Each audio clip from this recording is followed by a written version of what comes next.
Hey everybody, on the run with Beards and Duns back for our 11th episode. I don't know if Dick, if you knew that or not.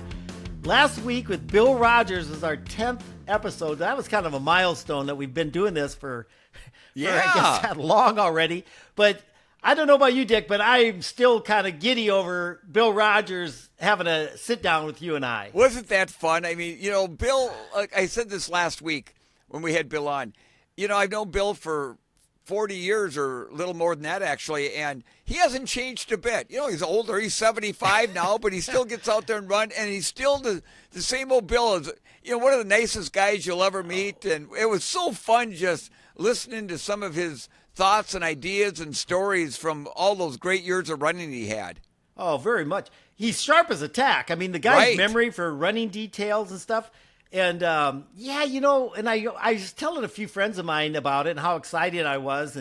And I said, the hard part for as you age is, in my mind, I still picture Bill Rogers running Boston. Yeah. Or New York, or, the duel in the sun. And you have that picture of kind of ingrained. And, and now I look at pictures of you and I back in the day, Dick, and I look in the mirror and I go, who is that guy? I know. And so it is, and that's just part of life. As we age and things change, and sometimes our mind and our memories kind of remember things as the way they were. But I sure enjoyed that. I appreciate your, your willingness to reach out to Bill, because you had that intimate kind of relationship and him coming on. And I hope our listeners enjoyed Bill Rogers. And so, and that's was a lot just of the fun. first of many, I hope. We've had Coach Underwood on. We've had Bill Rogers now. And I don't think we're done with guests yet. We got some more surprises down the road. There you go. I love it. Well, let's kind of catch up. Before we had Bill on, you and I just ran the Houston. We're kind of going through the running chronological order of our careers. And we had just finished the January 10th Houston Marathon. We both got personal best, personal records. Yep, 1981. Oh, that was so exciting, and went to Gillies that night and had just a ball. hootenanny, as we call it.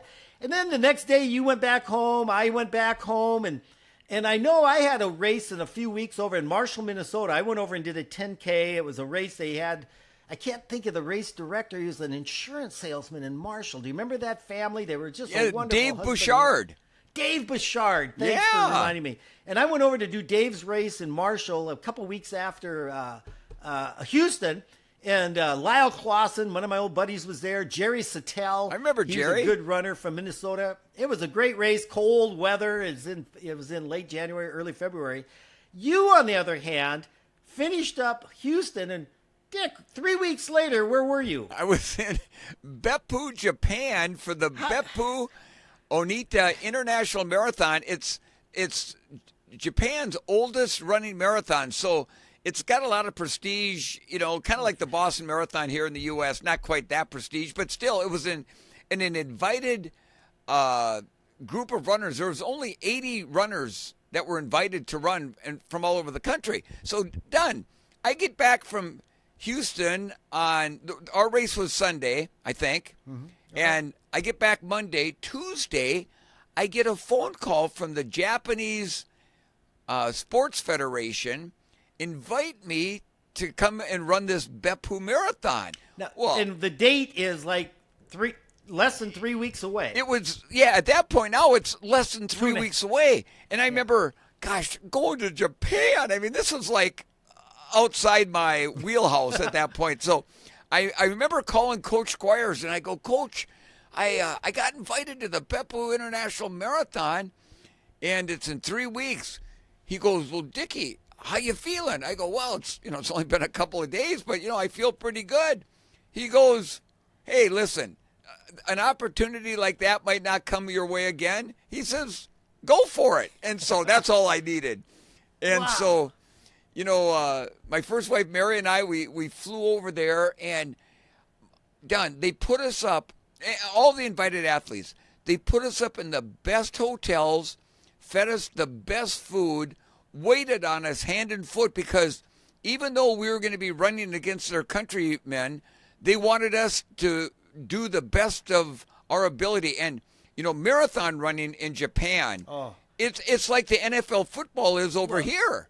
I think that's almost like samurai warriors. They look at these runners as like they're unique, special people. Oh, done. This race, it started in the city of Beppu, ran along the ocean front, this highway that completely closed down to the city of Oita, and then that was where the halfway point was, and you turned there and came back. There were 80 runners. There was over 1 million spectators lining that road between Beppu and Oita, and it was live on television across the country. Now, correct me if I'm wrong, because, of course, when you got back and I had heard about I called you on the phone or vice versa, whatever it was, and I remember the next time we got together, Mary, who got to go with you, took a lot of photos, and I kind of remember some of the stories, but did they let you guys actually go out and run on part of the course before the race, and they closed off traffic to let you practice running on some of the course? They did. So they closed off about a 5-mile stretch on this main thoroughfare that goes from Beppu to Oita. They closed it down one morning for us so we could, go out and do our run without having to worry about traffic and things like that. Then they took us on a complete tour of the course, which it wasn't much to it. Like I said, it was along the bay of the ocean over there, flat as a pancake. There wasn't a hill in it. And, I mean, anything that you asked for or needed, they were there for you to accommodate you. It was amazing. Now, to keep going, because I just remember after you got back, and we're going to let you talk about the race because it was an amazing race, and you had a videotape, and it wasn't just VHS tape, it was beta. Right. Does anybody out there know what Betamax is? Beta tape. It's a smaller version of VHS. It was, everybody, if you would have invested money in beta tape, I'm sorry, your money is gone now because it died. But the I don't know if the race committee or somebody as a gift sent you a video, and it was the broadcast that was being shown live on national TV. They recorded it, sent you this beta tape, and we could actually, back in the early 80s, you could rent a beta machine. I remember that. And so you had this tape of the race. I'm going to let you talk about the race, but it was all in Japanese. Yes. And so you could sit there and watch and hear what was going on, but the whole bottom line was you couldn't understand a word what the announcers were saying. Every now and then you'd just hear Beardsley-san. Yes, Beardsley-san. exactly. You'd hear Beardsley, but you wouldn't hear when they were just jabbering away, and I haven't got a clue what they were talking about. But it was the race, and I'll let you, so 3 weeks post Houston, you just ran 2:12:49. Yes. You're in Japan at this great race. Mary's with you. You're having a good, but you're there to race. Right. And so the morning of the race, and I remember a story you said right at the start, you'd had a tradition of, well, you were being sponsored by New Balance now. So and it was always cool most mornings, and Right. you want it to be cool to run a marathon. So you'd wear a T-shirt, jogging around, warming up, but you had your race singlet on underneath. Exactly. So, correct me if I'm wrong, did you have a habit of you'd take the T-shirt off? Here in the U.S., people would be clamoring for that. Beardsley, you'd give it, you'd kind of toss it in the crowd, and they'd probably tear it to shreds now. But anyway, isn't that what you did? You kind of took off your shirt, and what happened? I did. So I took off my shirt right before the start because it was chilly, and I was wearing a pair of white gloves. They're probably the Bill Rogers running gloves that he came out with. And there was a young Japanese girl standing there, and with her, kind of like gesturing to throw it to her.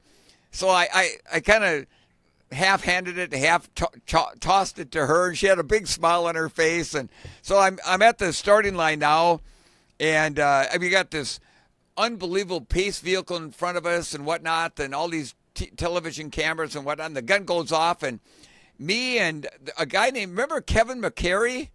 Sure. He ran for Nike. Yep.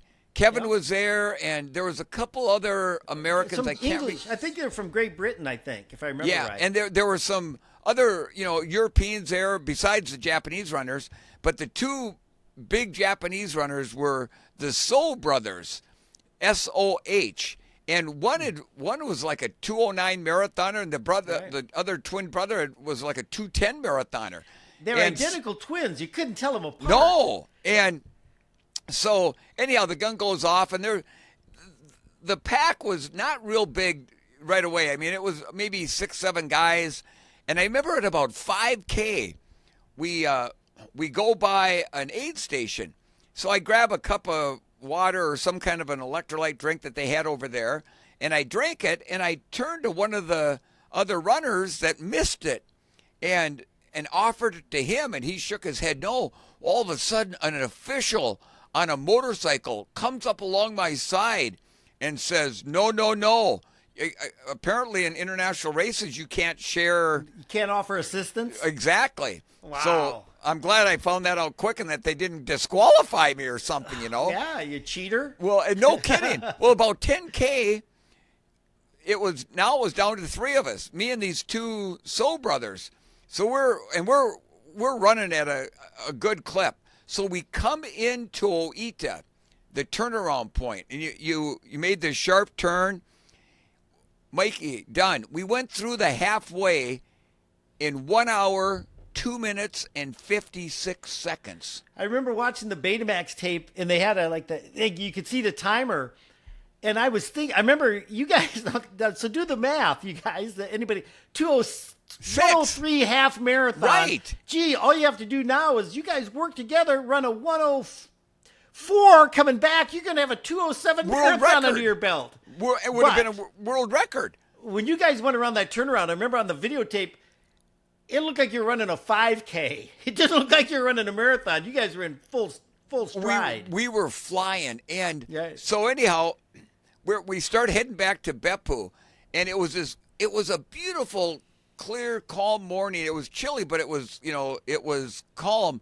Well, when we made the turn to head back to the city of Beppu, you could see this big bank of clouds coming towards us.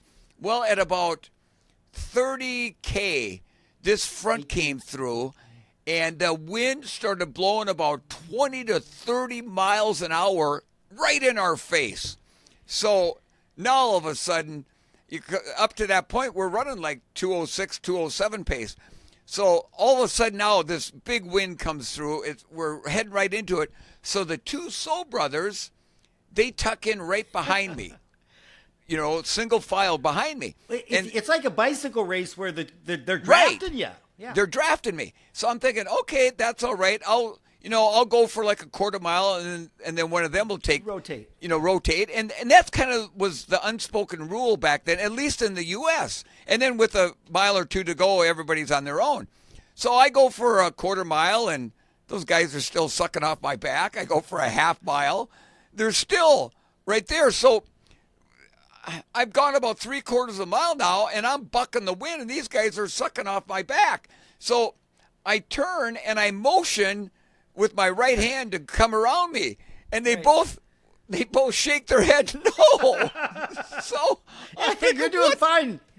Yeah. So then I thought, well, I can't be, bucking the wind for them for the rest of this race. So I thought, well, what the heck? So then I started zigzagging back and forth on the road, and they kept following me. And cyclists, if you ever watch a cycling race, they do that. They do the same thing. The cyclist is trying to kind of lose them. Yeah. Yeah, and the TV truck. There's 2 Japanese announcers sitting on this little kind of a bed of a truck with the TV cameras, and I'm weaving back and forth, and I hear one of them go, Beardsley son, he gone cuckoo. They thought I went nuts, but they would not. They just kept following me. So finally, with about 35K, with about 5K left. Yeah. Honest to gosh, I came to a complete stop in the middle of the highway and let them go by me, and then I tucked in behind them. So I tuck in behind them, and the crowds are crazy, and they've all got their little Japanese flags. They're waving and they're cheering, and we're just coming into the city limits of Beppu with about a mile to go. Now at this point, well, it had started catching up to me with about 3 miles to go, but with a mile to go, that race I'd run in Houston 3 weeks before was catching up with me. No, before you get to the last mile, I remember watching this video, and you forgot one little piece. When you got behind them, they started looking over their shoulders, and they started to weave a little bit, and you It was so funny. It was just like turnaround's fair play. You stayed and were snaking behind him. I don't and it was remember kind of that. like, oh, I remember laughing and going, Pierce is doing the same thing to them. What they did, they wanted you to pass. Anyway, but eventually you guys go ahead with a mile to go. So we come into the city limits, mile to go, and right now remember, we didn't have all these fancy electrolyte drinks. We drank either sugared iced tea or D-Fizz Coke. And right now, I needed one so bad because I was running out of juice. You're bonking. And I remember this mini bus, and Mary was in this mini bus following the race. And I remember them going by me with about a mile to go, and I looked up and I saw Mary, and I just kind of shake my head. And so I'm in the middle. I got one soul brother on my left, one soul brother on my right. The crowd's going crazy because they're from that area of Japan. And they turned to each other with a mile to go and said something in Japanese. I have no idea what they said. And they took off like they were shot out of a rocket. I think they've said, I think we got him on the ropes. Oh, my gosh. And the one soul brother who ended up actually falling off the pace for a bit at about 35K, but caught back up to me and his brother with a mile to go. He ended up actually winning it. In the last mile, they put pert near a minute on me. There was no love lost between those brothers. They ended up running 2:11 and change, 30, and I ran 2:12:41, I think, that day. 2:12:41. You just PR'd by 8 seconds. Right. From the race you did at Houston 3 weeks earlier. And so they come in together, and I remember watching the video. They weren't going to come in hand in hand, like brotherly love. That one soul brother put the hurt bag on the other one. Once they had you, I think they must have looked at each other and said, let's just go now. Because, if you would have got within sight of the finish line, you never know what might happen. Right. Guys get that little shot of adrenaline or something. Exactly. But when they made their move, it was definitive. And then they dueled right to the line, and the one out sprinted the other. And you came in, I remember on the videotape, it showed them being blankets put around them and people pat them on the back. And then you finally come, it was a minute. Right. And then you came across, and, they were very, it looked like very gracious. They were. The Japanese, the officials. Absolutely. Yeah. It was amazing. They took us in, and we sat down, and, the three of us then sat down at a table and talked to the media and stuff. And then I went back when that was over with and, got showered up, had something to eat, and then Mary and I went back. They had a big awards ceremony later that day. So they bring me and Mary up on the stage, and before they even presented me this giant trophy for third place, they started giving me all these gifts.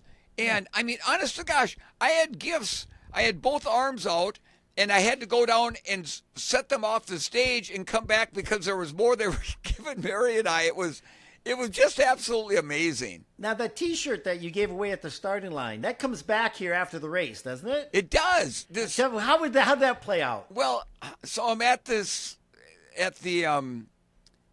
I can't remember if it happened right after the race. I think it was at the award ceremony because the award ceremony was open to the public, and it was the auditorium they had, and it was packed with people. And this young Japanese girl that I'd given my shirt to came up to me afterwards, and she had the shirt, and she had a magic marker thing, and she just, she didn't speak English, I didn't speak Japanese, but she handed it to me and kind of made a sign like, sign my name. So I signed my name and gave it back to her, and who knows where that T-shirt is now.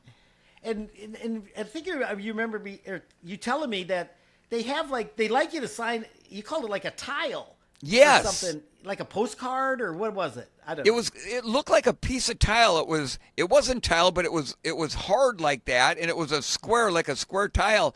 And I signed a bunch of those, and I don't know what they do with them. If maybe the race officials give them out to some of the city governors, mayors, things like that of the area or what. But I signed a lot of those. It's like a paperweight or something like that with your name on it or whatever. Well, and that's then so cool.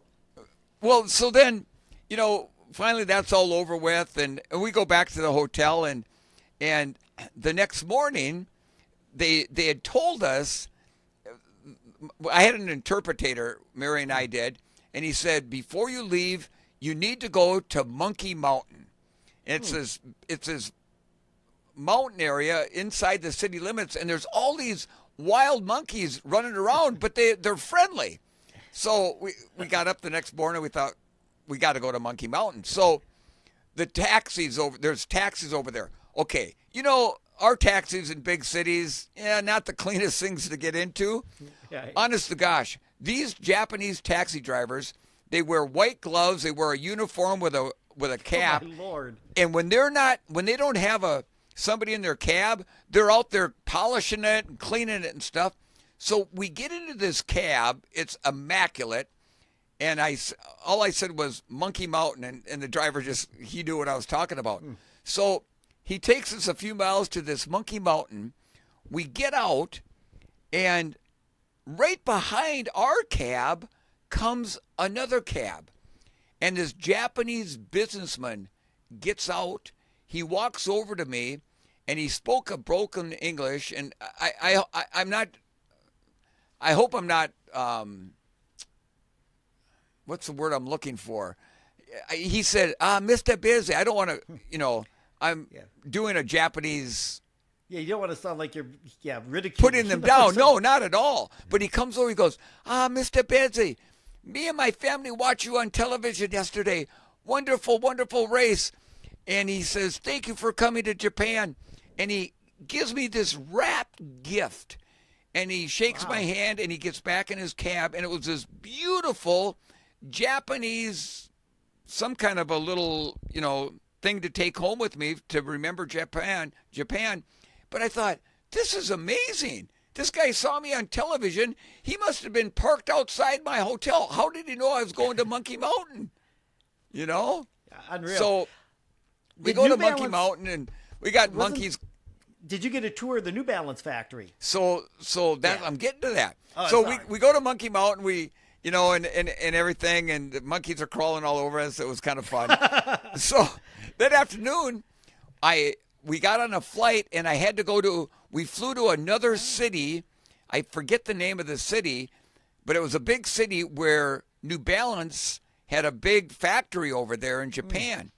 So we get there, and they pick us up at the airport in like a big limo and stuff. They take us to this factory, and we get out, and right away the owner or the bigwig of the factory presents Mary with a big bouquet of flowers. We walk into the factory. Everybody had stopped working. They lined up, and we walked in. They gave us this unbelievable welcoming, clapping, and cheering. It was the most. You thought I just had won the gold medal, and I was Japanese. Honest to gosh, it was amazing. That is so cool. But I think it's just their culture about, I don't know, friendliness, the gift giving.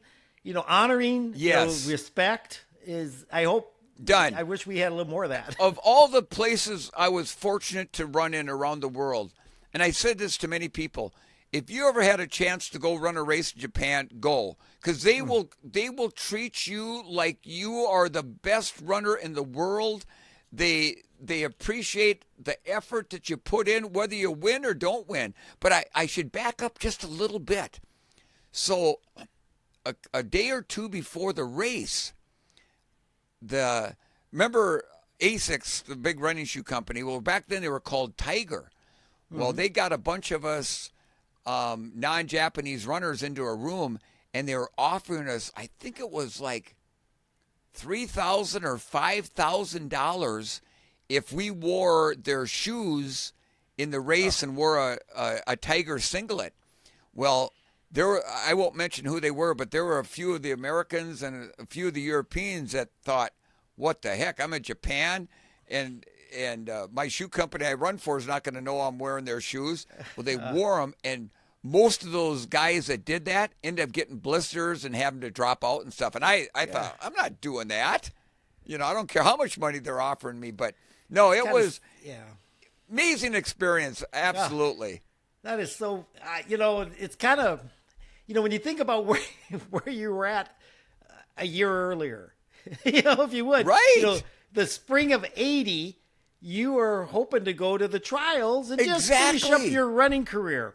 And here you are, less than a year later.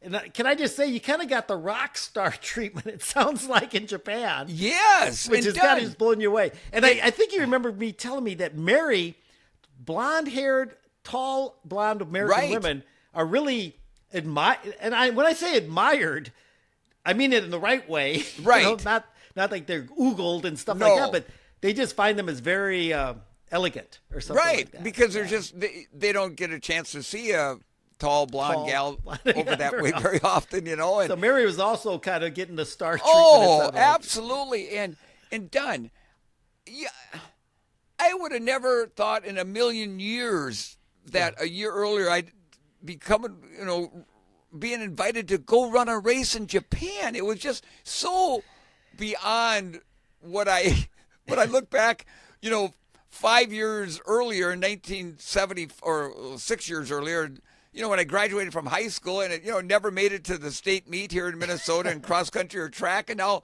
I'm running in some international race. It was almost like having this surreal, incredible, wonderful dream. And Beards, for the rest of us who knew you and were kind of following this, from a distance, it was just as exciting for us, right? Because we just kept going, wow, this is just it's off the chart, and we were loving it. We were loving it. I'm just. And I remember, like at that race, I could hardly wait to call you and tell you all about it and stuff. I couldn't wait to grill you. And you were, Dunn, you were as excited about it as I was. Oh, Beards, if it wasn't me, I was happy it was you. Right. You always see these, Bill Rogers and Frank Shorter. Frank Shorter went in Fukuoka 4 times. I've met Frank, nice guy. I'd say he's a friend now and all that. But, you don't know these people intimately. Right. Like a great friend, best friend, almost like a brother. So when you see somebody that close, you always think people that have success and become, I hate to use the word famous. I don't want to go into your head, Beards. And it never does. But, you always think of that as somebody, I'll never know that person. I'll never know what they came for, what they were like. So to see somebody this close kind of having this success was super, super exciting. I remember Track and Field News shortly thereafter, because that thing came out about once a month. They did a huge story on you because at that time you had the record for running 2 world-class marathons within 21 days of each other. Your 2:12:49 and your 2:12:41 had never been duplicated in the past. Now, I think it's been done since then because there's been thousands of world-class marathoners running multiple races all over the world. But at that time, Track and Field News was like, wow, Dick Beardsley. I mean, and who is Dick Beardsley? Exactly.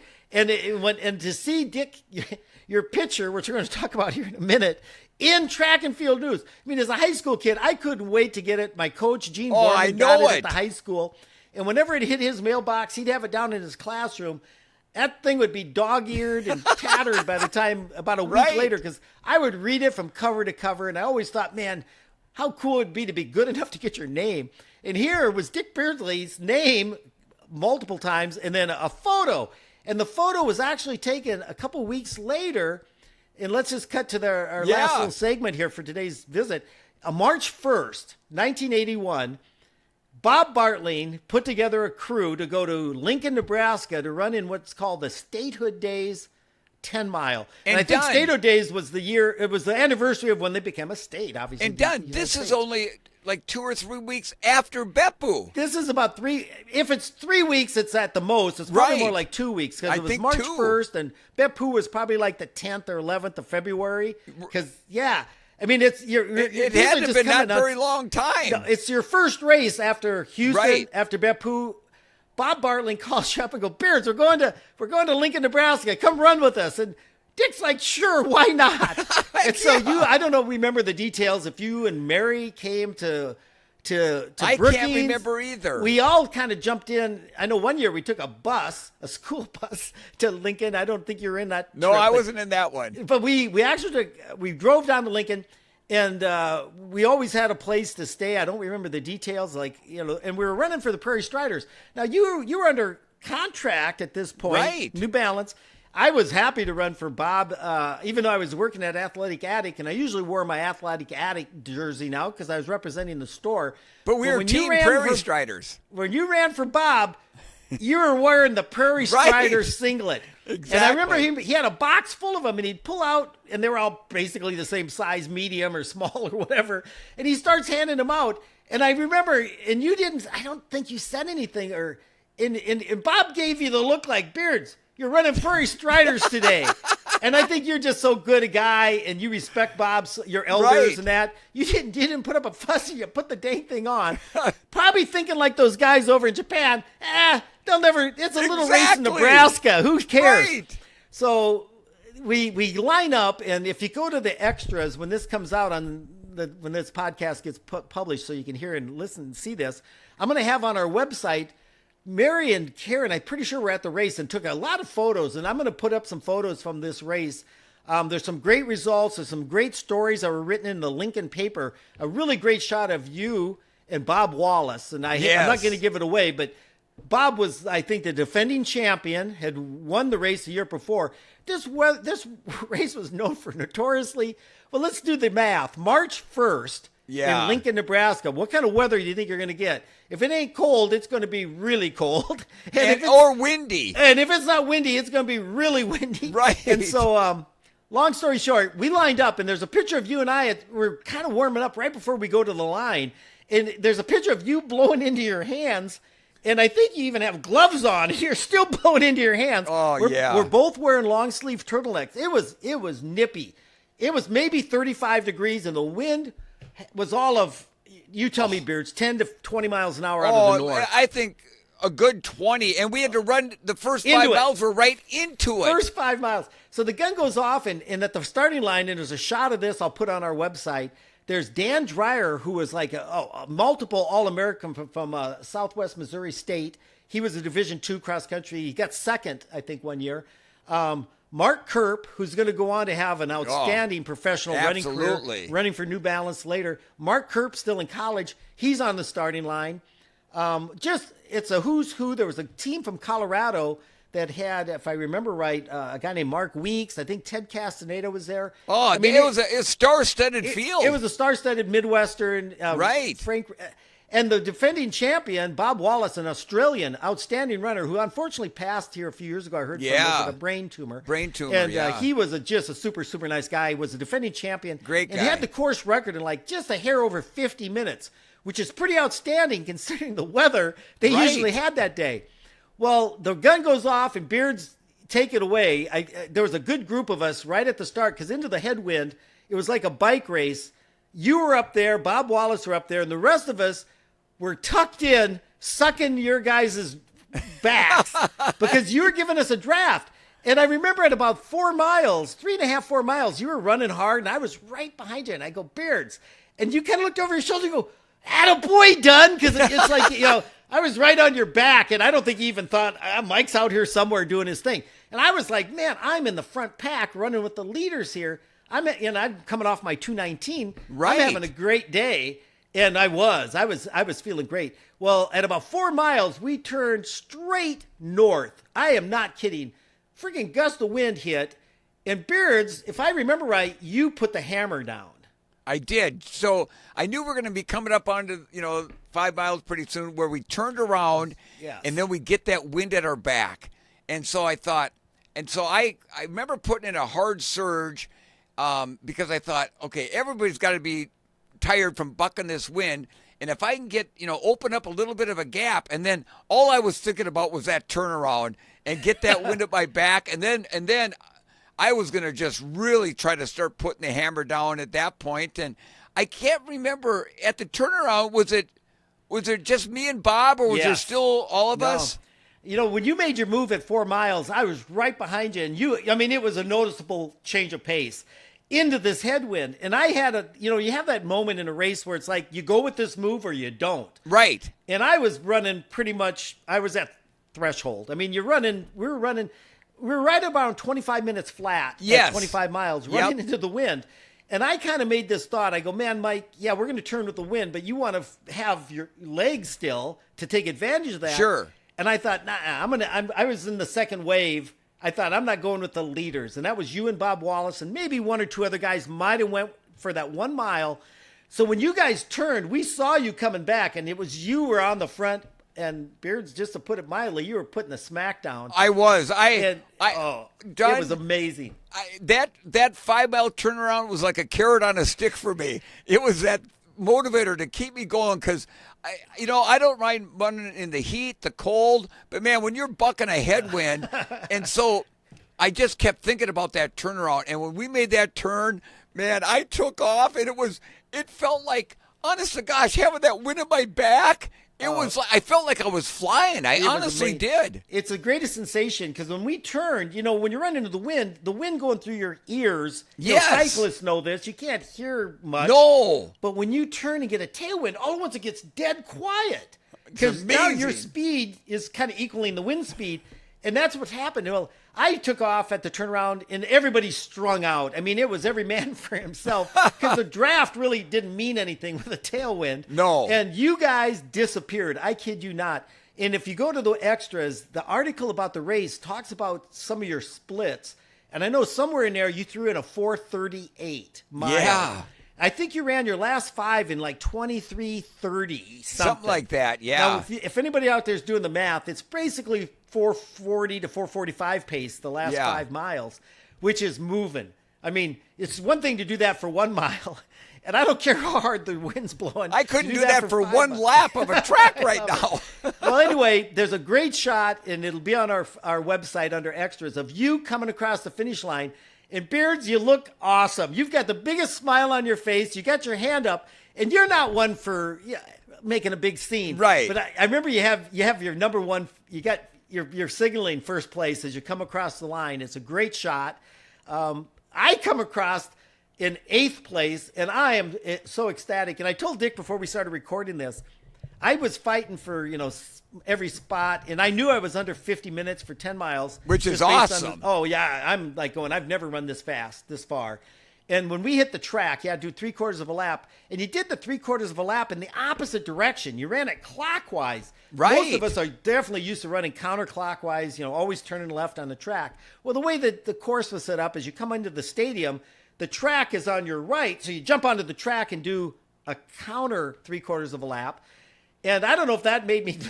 I crossed the finish line. It was the closest I ever came to throwing up in my life. I mean, I've never irped at the end of a race. And people go, you're not running hard enough unless you throw up at the end of a race. And I thought, well, I'm never going to run that hard then, I guess. But you gave it your best, obviously. I did. I was right to the line. I ran 49:42 or 43. Awesome. Oh, yeah. I was tickled pink and got 8th. And you won. And Lyle Clausen was our number 3 guy, and Lyle ran like 51 and just a little over in the shade, which is really, that's still right a really good time. And I think you got 19th place, if I remember, top 20. And there was a team title, and unfortunately, normally we would have had a cut, and it mentions that Steve Benson and Al Zetterland, who I ran with at Houston, both wonderful runners for a while, super guys, they normally came down and would run for the Prairie Striders a lot of times, because they weren't associated with any professional teams or anything like that. Well, they didn't come that meet. They couldn't come for it for some reason. So we didn't win the team title, even though you won and I got 8th. We did great. We were totally excited, jazzed for that. Well, shortly thereafter, Track and Field News comes out with this awesome article about Beardsley setting 2 personal bests within 3 weeks at Houston and Beppu. And they have a picture of you running a race, and it's a current photo that some photographer, I don't know, Track and Field News picks it up off the AP or what. And Beards, it's a picture from Statehood Days with you wearing a Prairie Strider singlet. Bob Bartling was so pumped when that issue came out. Here's Dick Beardsley, world-class marathoner. He's a Prairie Strider. Done. When I saw that, I was so excited because I think you called me and said, "Hey, there's this article or what picture of it." Yeah. And I remember going out and buying it, and my heart sank when I saw that picture because of New Balance. New Balance is definitely going to see this photo. Oh, and what happened? You know what? They called. They were very good about it. They just said, "Dick, hey, great article, congratulations, but." We need to have you be wearing, a New Balance singlet. I said, I totally understand. They weren't mad or anything. They just said, hey, just make sure next time, you've got a New Balance singlet on. I think they've they been let Bob great to know, me for Bob 40-plus years. Because really what New Balance is sponsoring you for is for your picture to be on the front page of magazines, races, newspapers. And when people see the name New Balance and they see Dick Beardsley, what do they think about? Man, those shoes are really awesome. Right. And so, but Bob I feel terrible. I don't think you would have done that for anybody else than Bob Barton. No. And that just shows you how much we love him. Well, we love Bob, and he's, 95, 96 years old now. And he's awesome. He's still as awesome as he ever has been. I think that could be an interview possibly. That would be a good one. No, we'll just whet everybody's appetite with that. Well, Dunn, I can't believe... I'm exhausted, dude. I am too. I feel like I just ran Houston and Statehood Days all over again. I did feel like I ran Houston, Beppu, and Statehood Days. You did 3. I only did 2 races, but Bears, this. I really, I don't know if anybody else enjoys this, but to sit down with your best friend and reminisce about these experiences. This has been.